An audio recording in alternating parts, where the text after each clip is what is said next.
Érkeznek a biciklisek a nagyváradi bazilika elé. Szórólapokkal és plakátokkal innen indultak útnak a Nagyvárad-Szatmár főútvonalon. Na, indulás!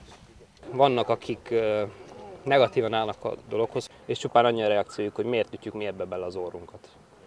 Hát erre mi csupán annyit tudunk mondani, hát ha ők nem tesznek semmit, akkor valakinek kell. Az erdélyi magyar ifjak több mint 15 település központjában osztottak szórólapokat és ragasztottak plakátokat.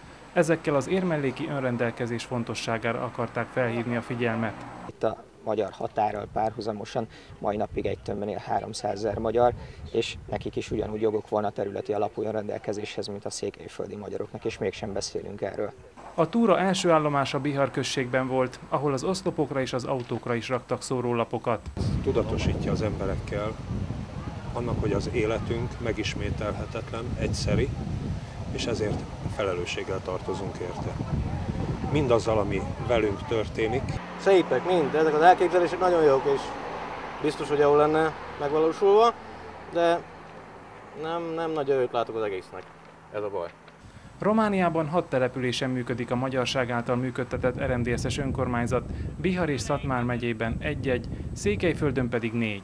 Ám a román kormány központosító politikája nehezíti a valós önrendelkezést.